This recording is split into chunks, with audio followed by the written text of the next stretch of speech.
Before diving into this incredible story, consider subscribing to the channel and hitting the bell. Every story here has something to say, and you won't want to miss a single one. Three little girls ask a millionaire for help.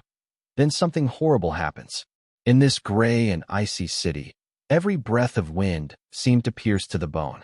The concrete buildings, their facades tarnished by time and pollution, stood like giants indifferent to the fate of their inhabitants. The narrow streets of the poor district were littered with rubbish, and the acrid smell of damp and wet asphalt hung in the air. At times, a wisp of smoke escaped from the cracked pipes, mixing cold and soot into a grayish cloud. Amidst this gloom, three little girls moved forward with purposeful steps, despite the fatigue visible on their faces. Emma, the eldest, held the hand of her younger sister, Sophie, whose timidly lowered eyes betrayed her fear of the outside world. Little Mia sometimes hopped from one foot to the other, trying to keep warm, her cheeks reddened by the bitter cold. They wore coats that were too big for them. Some of the holes in the sleeves had been crudely patched, and their worn shoes revealed their holey socks. Their faces were pale, their skin cracked by winter, but above all marked by the fatigue and deprivation of a harsh daily life.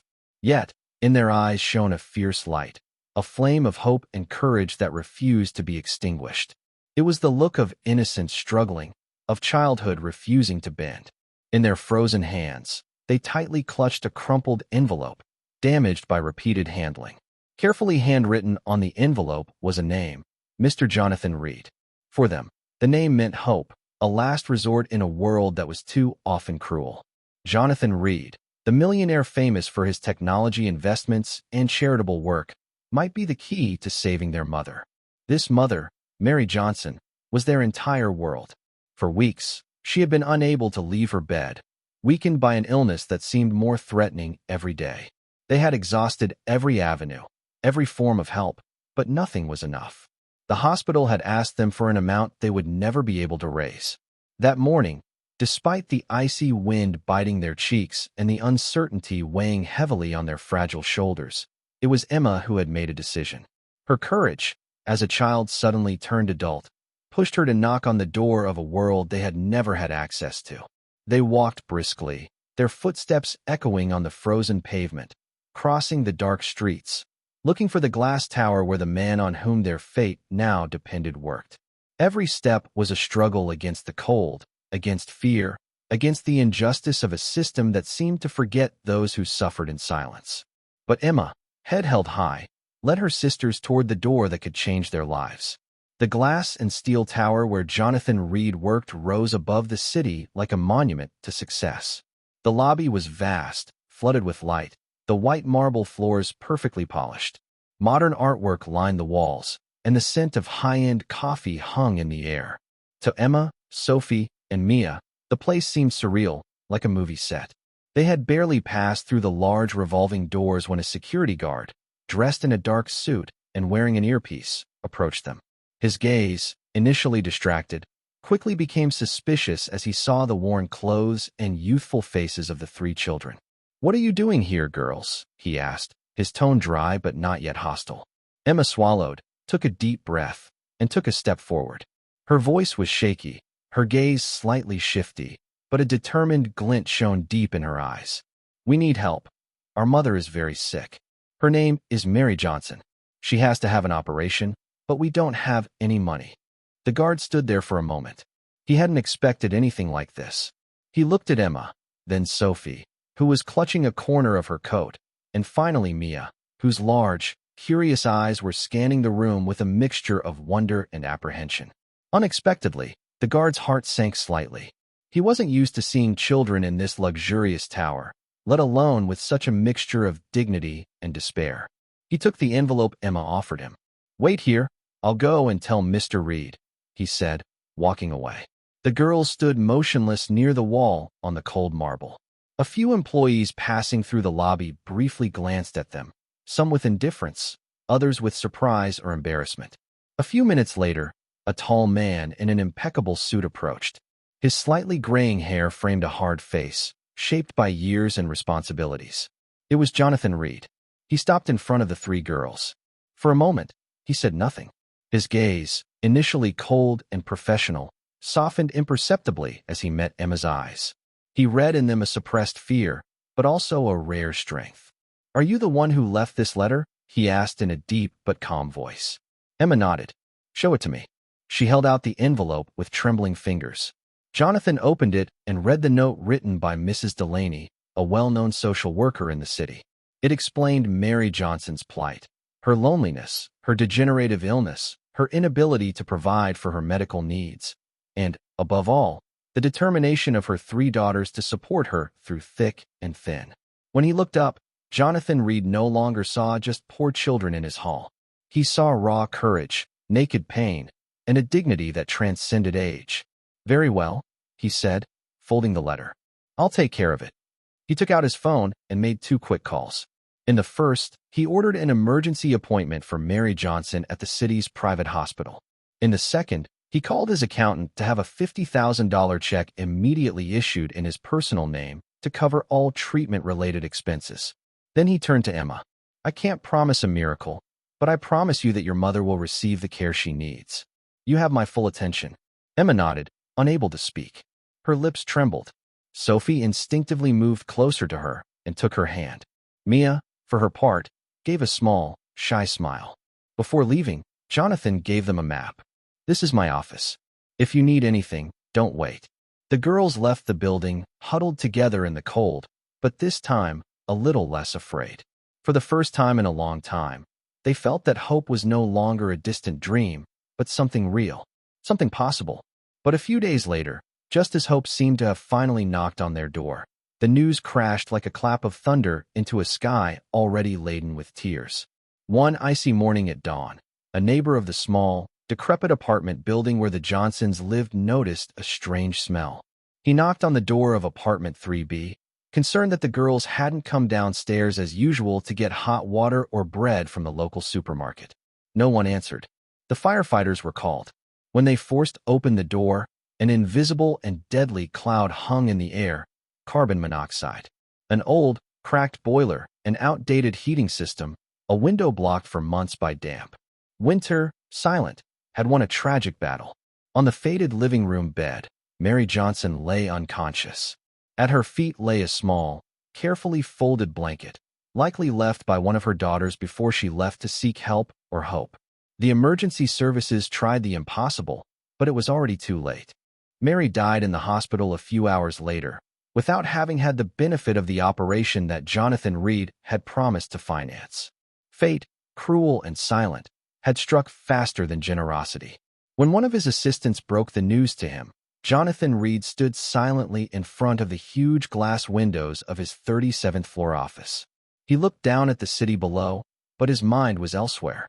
His heart, accustomed to numbers, acquisitions, and investor pitches, didn't know what to do with this sudden, almost personal pain. He felt responsible. He had acted too slowly. In a perfect world, his gesture would have been enough. But the real world doesn't always give time to act. Money hadn't been enough to win the race against death. Against the advice of his advisors, he took his personal car, without a driver, and drove to the Johnsons' neighborhood. When he arrived at the dilapidated building, he was struck by the contrast between his world and that of this family. The entrance stank of mold, the stairs creaked, the walls were covered in graffiti and cracks. It was a different world, a world he had never bothered to get to know up close. In the dark and silent apartment, he found Emma, Sophie, and Mia, curled up on the same sofa. Their faces were pale, their eyes red from tears and fatigue. The room had been aired, but the smell of gas still seemed to hang in the air, like a trace of the invisible tragedy. Emma looked up at him. She said nothing. There was nothing more to say. Jonathan knelt gently before them. He placed a hand on Emma's, without saying a word. The girls didn't need speeches. They needed presence, warmth, truth. And for the first time in a long time, Jonathan Reed felt the weakness of a rich man who couldn't fix what money couldn't buy. That night, he didn't return to his glass and chrome penthouse. He stayed in a modest hotel in the neighborhood, meditating on the pain that wouldn't leave him. He thought of his own children, whom he hadn't seen for weeks. He thought of his childhood in a modest home, which he had tried to forget behind the walls of his success. And he made a decision, not out of pity, but out of human duty. He legally adopted Emma, Sophie, and Mia. The process was expedited. He mobilized his lawyers, his contacts, his resources, but most importantly, his heart. But Jonathan didn't stop there. He knew that the Johnsons' tragedy wasn't isolated. He understood that the real fight wasn't won with one-off checks, but with structures, protections, and prevention. He launched a vast program called Safe Start, designed to identify, support, and assist families living in precarious conditions. He invested in quality social housing, community health centers, and mobile units to detect at-risk housing. In an emotional press conference, alongside the three sisters now living with him, he declared, "I couldn't save Mary Johnson, and I'll live with that pain. But I can make sure there's a sequel. I can make sure other mothers are protected, and other children don't have to beg in the cold." Years later, time had passed, taking with it the tears of childhood, but leaving intact the scars that forged strong souls. Emma, Sophie, and Mia, once three little girls trembling in the cold, had now become accomplished women, respected and admired. Emma Johnson Reed, the eldest, had pursued brilliant law studies. Her past had never left her. Every case she defended, every family she supported, bore her mother's face in its wake. Specializing in family rights and social housing, she founded a firm entirely dedicated to defending the most vulnerable households. She pleaded with the same intensity she had had as a child when she handed that letter to Jonathan Reed. Her name quickly became a reference in the courts, but also a symbol. Justice can have a human face. Sophie, for her part, found her calling in teaching. Gentle, attentive, and patient, she decided to teach in public schools in disadvantaged neighborhoods, where children grow up too quickly, where poems are lost among police sirens. In her classes, she didn't just see students. She saw stories, silences, stifled dreams that needed to be reawakened. She initiated theater projects, open reading, and psychological support through art. Her students called her simply Miss Sophie, but in the hallways, she was nicknamed the Light of Invisible Children. Mia, the youngest, was deeply affected by their mother's death. She decided to become a doctor specializing in community health. After graduating, she rejected private clinics and luxury practices. She chose to open a mobile clinic funded by the Reed Foundation, which traveled to suburbs, rural areas, and shelters. She reached out to those who no longer went to hospitals. In each patient, she found a fragment of this history that she refused to let repeat itself. The story of the three Johnson Reed sisters became a national icon. Documentaries, books, and conferences were devoted to their journey.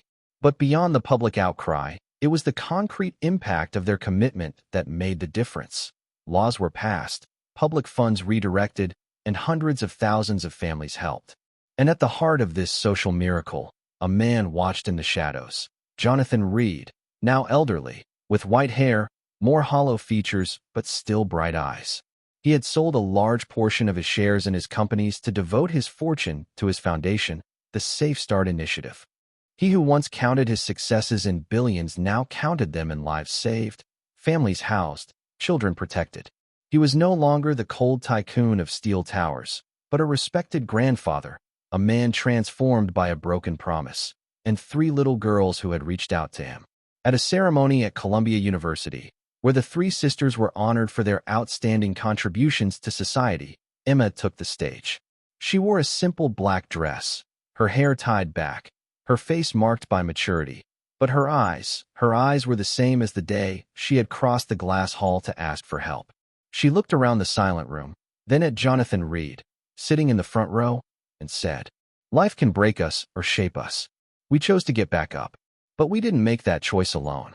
One day, someone saw in us more than our torn coats, more than our tired faces. They saw our humanity, and they acted. It's not just about wealth.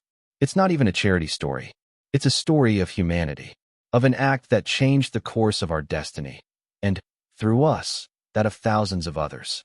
So if today you are hesitant to reach out to someone, don't ask yourself what you will lose. Ask yourself what you could save."